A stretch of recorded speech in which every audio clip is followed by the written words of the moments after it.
Emily Turner, Sophie Miller, Mia Henderson, and Clara Jennings vanished in broad daylight one by one, their disappearances shaking the heart of Liverpool.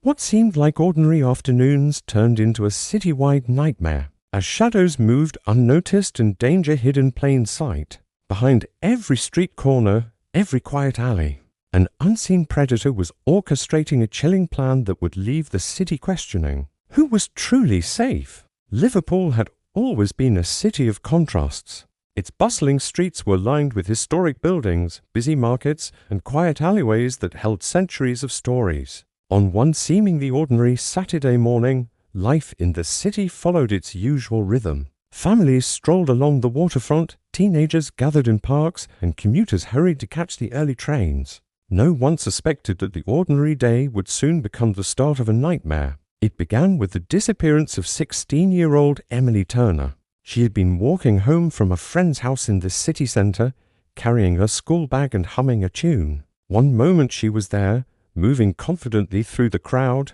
and the next she was gone. Her phone lay on the sidewalk, its screen cracked but otherwise undisturbed.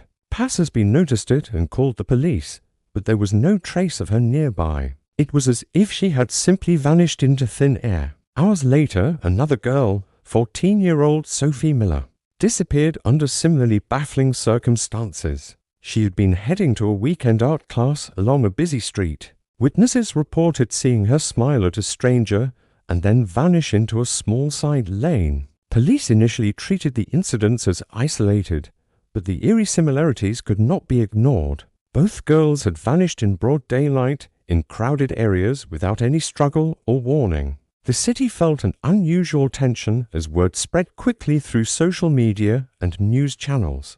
Parents held their children closer, schools tightened security, and local authorities urged vigilance. Detectives began retracing the girls' last known movements. Emily had taken a familiar route past a waterfront path that many locals avoided due to its isolation. Sophie had been seen near the same area, though coming from the opposite direction. The waterfront, usually quiet and peaceful, suddenly became the focus of intense scrutiny. Forensics teams combed every inch of the path, looking for footprints, discarded items, or any clue that could hint at what had happened. Investigators noted small but strange details: a faint metallic smell in the air near the path, scuff marks on some of the benches, and an unsettling sense that someone had been watching the girls long before they disappeared. The city's media amplified the fear. Television channels ran live updates, while online forums speculated about possible abductions. Fear spread not only among parents, but also among teenagers,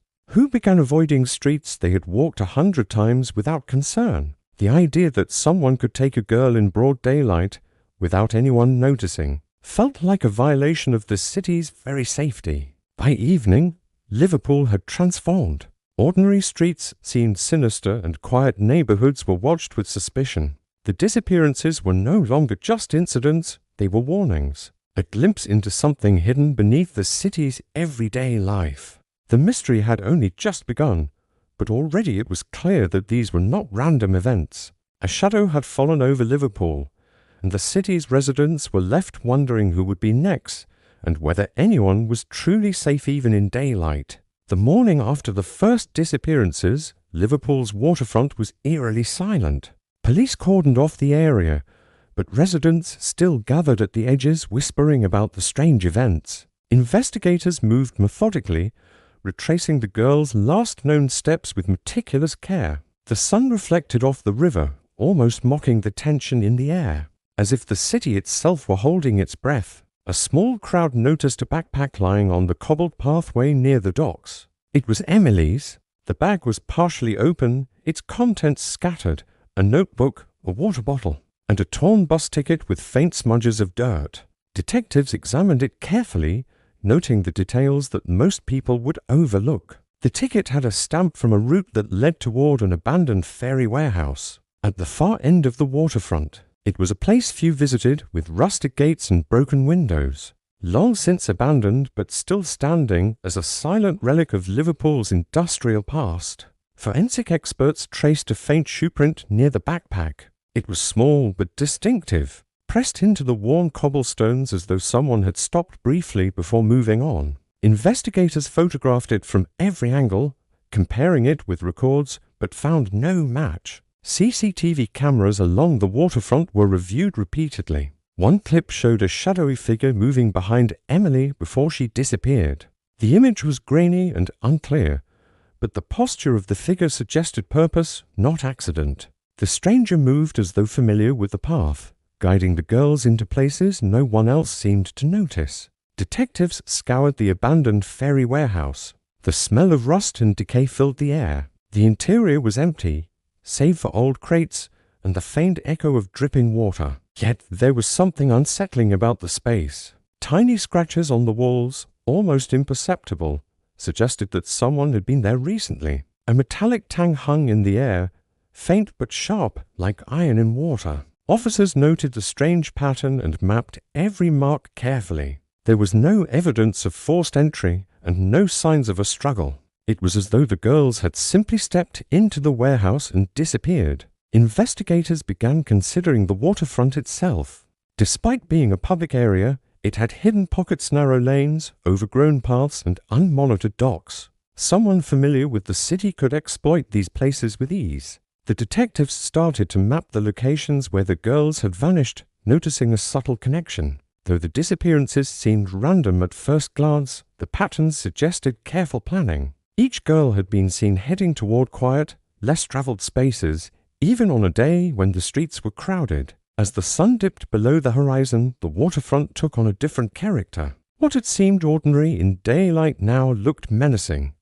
Every shadow, every rusted railing, appeared to hide secrets. The community's unease deepened, and investigators understood that they were dealing with someone who had studied the city, someone who knew exactly how to disappear in plain sight. The mystery was no longer just about missing girls, it was about the city itself, about hidden routes and unseen hands controlling spaces that everyone thought were safe. Liverpool was waking up to a fear it had never known, and the first hints of a dark and calculated plan were beginning to emerge. Just as the city began to absorb the shock of the first disappearances, Liverpool was struck by a third case. 14-year-old Mia Henderson vanished from a busy shopping district on a bright Saturday afternoon. Unlike Emily and Sophie, Mia disappeared in one of the most crowded areas of the city. Families with strollers, shopkeepers, and tourists were everywhere, yet in a matter of moments she was gone. Witnesses remembered seeing her enter a narrow alley between two stores, and then nothing. It was as if the alley had swallowed her whole. Detectives quickly arrived at the scene, retracing the alley and surrounding streets. The alley itself was unremarkable, lined with brick walls and small, shuttered shops. There were no signs of a struggle, no torn clothing, and no footprints leading away. Only a single red ribbon pressed against the wall caught the investigators' attention. It was clean, out of place and unmistakably deliberate. Forensic teams bagged it carefully, noting its unusual presence and wondering whether it had been left intentionally by the perpetrator. CCTV footage from nearby stores revealed a blurry figure following Mia, but the camera angles were poor, and the images offered little detail. The figure moved with calculated steps, never rushing, never attracting attention. This careful precision unsettled the police. It was clear that whoever was responsible had observed the city, studied the girls' routines, and knew exactly how to disappear without leaving traces. The waterfront disappearances now seemed connected to Mia's vanishing. Despite the difference in location, patterns began to emerge as investigators reviewed the three cases side by side. Each girl had been seen stepping into areas that appeared ordinary, but were strangely isolated or overlooked. The locations were never completely private, yet no one had noticed anything suspicious until it was too late. Each disappearance had left behind only minimal evidence: a backpack, a shoe print, and now a ribbon. These small, deliberate traces seemed almost like a message, a signature from someone who wanted to be known without being caught. The public's anxiety grew as news of Mia's disappearance spread. Parents cancelled plans, shops reported empty streets, and teenagers refused to go out alone. Social media erupted with speculation, spreading fear faster than the authorities could respond. The city felt watched, even on bright sunny afternoons. Ordinary streets felt dangerous, and every alley, every shadow was now a potential threat. Detectives worked tirelessly, reviewing witness accounts, analyzing CCTV, and mapping every detail. They began to suspect that these were not random events or opportunistic crimes. The similarities in timing, method, and location suggested careful planning, as if someone had studied Liverpool like a puzzle. Every step the girls had taken had been anticipated. Every public area had been chosen with intent. As night fell over the city, Liverpool seemed to shrink under the weight of fear. The third disappearance confirmed the worst fears. The danger was not isolated. It was growing, and no one could predict where it might strike next. The red ribbon became a symbol of uncertainty and menace, a warning that even in crowded ordinary places, something dark was lurking just out of sight. As Liverpool struggled to process 3 terrifying disappearances in just a few days, an unexpected breakthrough came from a most unlikely source. A retired police officer contacted the department with a chilling revelation. He had worked on a similar case 15 years earlier, involving a series of missing girls who had vanished without a trace. The case had been abruptly closed when the disappearances stopped, leaving unanswered questions and a trail of frustration. Now, the new incidents mirrored the old ones in a way that was impossible to ignore. Investigators began revisiting archived files, searching for any detail that might connect the past to the present. The old files revealed striking similarities. Each missing girl had disappeared in broad daylight, often in areas crowded with people who claimed to see nothing unusual. In several cases, small items had been left behind ribbons, pieces of clothing or notebooks bearing no fingerprints or obvious clues. The red ribbon found at Mia's disappearance now seemed to echo the same signature left behind in the earlier cases. Detectives realized that they were likely dealing with the same person, or the same type of method that had plagued the city over a decade ago. The thought sent shivers through the team. Someone had returned after years of silence, and they were striking again with precision and confidence. Investigators began to analyze the geography of the old disappearances, mapping out the last known locations of each girl from the archived cases. A pattern began to emerge. The paths the girls had taken often led to secluded spots in the city-quiet alleyways, abandoned buildings, or overlooked parks. When this was compared to the recent disappearances, the pattern was eerily consistent. It suggested not only planning, but also a deep familiarity with Liverpool's hidden spaces. Someone had studied the city for years, learning where people could go unnoticed even in broad daylight. The revelation raised more questions than it answered. Why had the previous disappearances stopped for so many years? Was the same person responsible for both the past and present cases? And if so, where had they been all this time? Detectives speculated that the perpetrator might have been refining their method, waiting for the right moment to strike again. The thought that a person could orchestrate such crimes over decades without detection was both terrifying and humbling for the investigative team. Public fear intensified as news of the possible historical connection spread. Citizens were forced to reconsider their assumptions about safety, even in familiar streets. Parents kept children close, local authorities increased patrols, and the city's sense of normalcy began to crumble. Social media discussions drew comparisons between the past and present cases, amplifying the unease. Liverpool was no longer just a city of ordinary daily life. It had become a landscape of hidden threats, and long-forgotten dangers resurfacing. By evening, detectives were deep into cross-referencing the old and new cases, analyzing photographs, maps, and timelines. Every detail, no matter how minor, was scrutinized. The discovery that history might be repeating itself added a new layer of urgency. This was no longer just about solving recent disappearances. It was about confronting a long-standing pattern of calculated abductions. Somewhere in the city, a shadow that had eluded capture for years was active once again, moving quietly among the crowds, choosing victims with care, and challenging the city to uncover a truth that had haunted Liverpool for decades. As the investigation deepened, detectives turned to digital forensics in hopes of finding a breakthrough. The first 3 disappearances had left little physical evidence, but the team suspected that the girls' online activity might hold crucial clues. Every detail of modern life leaves a trace, and investigators began sifting through phone records, social media accounts, and internet searches. Patterns emerged almost immediately. Each girl had recently interacted with a seemingly ordinary local volunteer group. The organization advertised part-time community work for teenagers painting murals, cleaning parks, and assisting elderly residents. On the surface, it appeared safe and legitimate. However, further investigation revealed disturbing anomalies.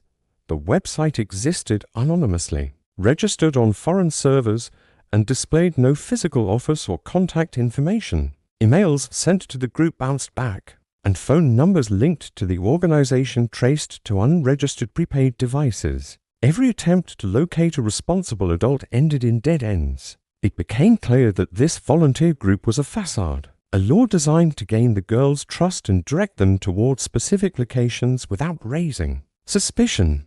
Detectives grew increasingly certain that the disappearances were premeditated, executed with careful manipulation rather than random violence.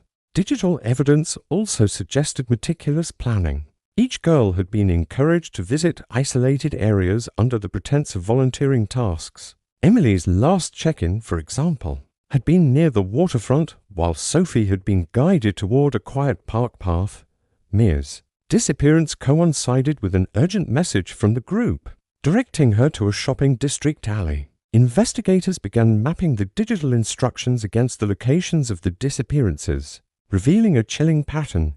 Every move had been orchestrated to ensure the girls entered areas where the perpetrator could act unseen. The breakthrough came when an IP address was traced to a modest flat near the docks. Officers moved quickly, preparing to apprehend the resident. When they arrived, however, the flat was empty. It appeared that whoever had orchestrated the disappearances was always one step ahead, aware that the authorities might close in. Inside the flat, there were signs of recent occupancy: discarded coffee cups, opened letters, and a small, well-kept notebook with cryptic sketches but no suspect. It was a ghostly presence, leaving investigators frustrated yet more determined. As the search continued, police realized they were facing a highly intelligent and careful individual. The lack of physical evidence, combined with the anonymous digital trail, indicated someone who understood both the city and technology intimately. Every disappearance had been facilitated through subtle guidance,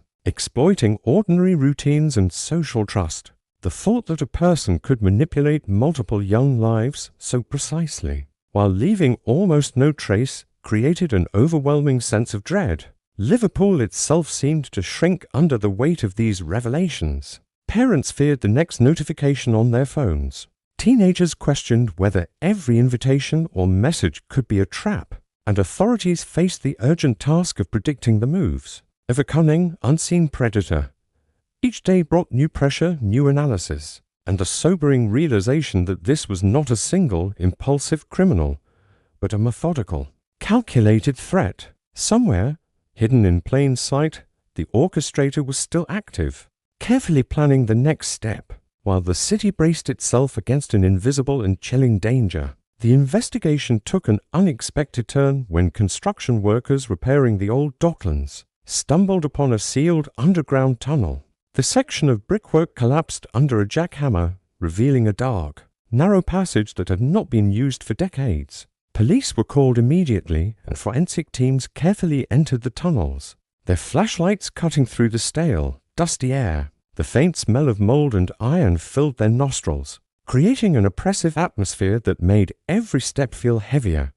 Inside, investigators found fresh footprints embedded in the dust, confirming that someone had been using the tunnels recently. The tunnels twisted and branched unpredictably, some passages so narrow they could barely walk through. Along the walls were faint markings, scratches, and scrawled symbols that appeared intentional, perhaps a way for someone to navigate the complex network.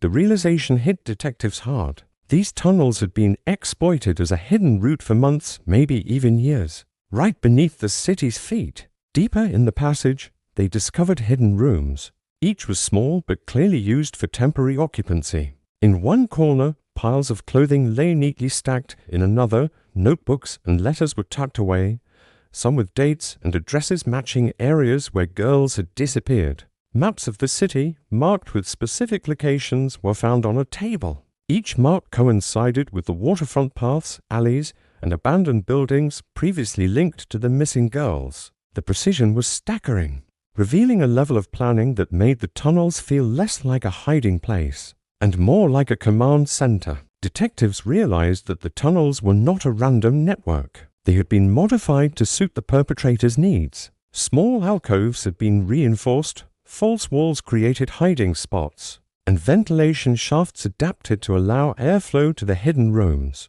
Whoever had built and used this underground system understood the city intimately. The tunnels provided a secure, secretive environment where someone could move freely without being detected, a place where victims could be held temporarily before being transported elsewhere. The discovery sent shockwaves through the police department.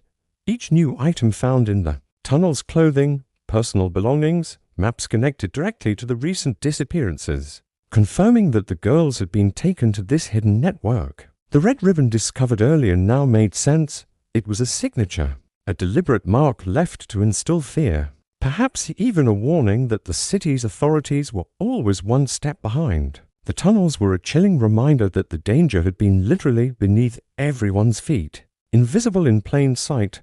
As officers explored further, the complexity of the system became apparent. Some passages led to dead ends, others twisted unexpectedly, forcing investigators to map every turn meticulously. The tunnels seemed to stretch farther than anyone had imagined, creating the possibility that more victims could be hidden within or moved through the labyrinth. Liverpool's hidden underworld was no longer just a legend, it was tangible, dark, and deadly. The city above went on with its daily life, unaware that beneath the streets, a sinister plan had been quietly unfolding, and a clock was ticking for the detectives racing to uncover its full extent. Just when Liverpool thought it could begin to breathe again, a fourth incident brought the city back to the edge of panic. A 14-year-old girl named Clara Jennings narrowly escaped an abduction. She had been walking home from a local library, carrying a stack of books, when she sensed someone following her through the quiet streets near the Docklands.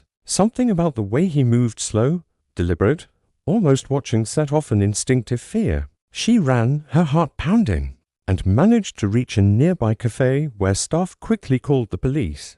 The attempted abduction provided investigators with critical information. Clara described seeing a man wearing a heavy jacket despite the warm weather, moving with precise control as if he had planned every step. CCTV cameras from surrounding streets captured his image, blurry but recognizable in posture and gait. Unlike the previous disappearances, this time there was a witness who would survive the encounter, and the detectives knew they finally had a lead on the perpetrator. Using Clara's description and the CCTV footage, police traced the man to a tunnel access point near the waterfront. The tunnels had already been mapped, but the man's familiarity with them became immediately clear. He moved quickly and confidently, navigating corridors and passages that most officers had only just begun to explore. The detectives realized that the tunnels were not only a hiding place, but also a carefully designed network for moving victims undetected. Every turn and dead end had been memorized, giving the suspect a terrifying advantage. Inside the tunnels, investigators found the first tangible evidence of the victim's condition. In a small, dimly lit room, they discovered Emily, Sophie, and Mia. The girls were weak, scared, and disoriented but alive. The room had been carefully prepared, blankets for warmth, food and water for sustenance, but also secured in such a way that escape would have been nearly impossible without assistance. The meticulousness of the setup underscored the cold, calculated nature of the perpetrator. The man was cornered in a nearby passage by a coordinated team of officers. As they approached, he attempted to flee deeper into the tunnels, but the labyrinth that had once given him an advantage now worked against him. Police used strategic positioning to block exits, and after a tense pursuit, he was apprehended without further harm to the victims. His calm demeanor throughout the arrest unsettled the detectives, revealing a chilling confidence that he had always been in control. Once the girls were safely escorted out of the tunnels, paramedics assessed them. Their families arrived in relief and disbelief, overwhelmed by emotion at seeing their daughters alive. For the first time in weeks, the city experienced a flicker of hope, but the relief was tempered by a harsh reality. The man's capture did not explain everything. Digital records and notes found in the tunnels suggested communication with an unknown partner, someone who had orchestrated similar disappearances years earlier.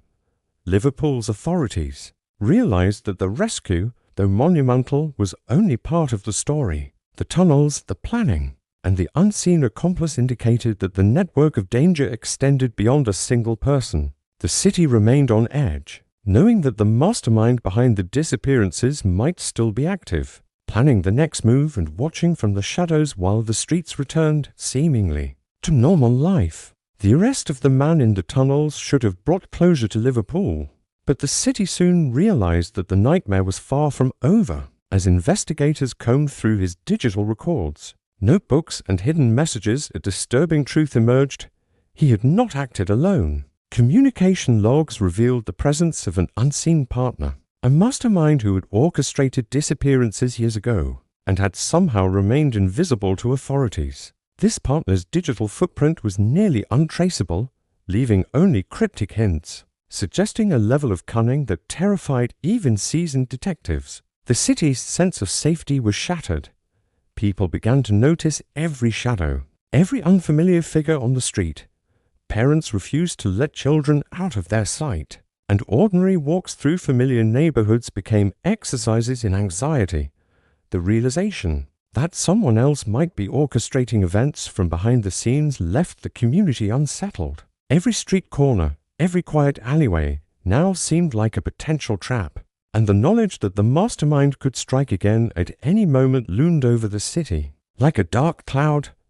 Meanwhile, detectives worked tirelessly to piece together the full scope of the operation. The tunnels, the carefully chosen locations for the abductions, and the subtle signatures like the red ribbon all indicated a methodical mind, someone who had studied the city for years. This unseen partner was not just intelligent, they were patient, willing to wait years between operations, and highly skilled at manipulating the city's systems to remain invisible. The fact that the partner had remained hidden for over a decade made it clear that the danger was far from contained.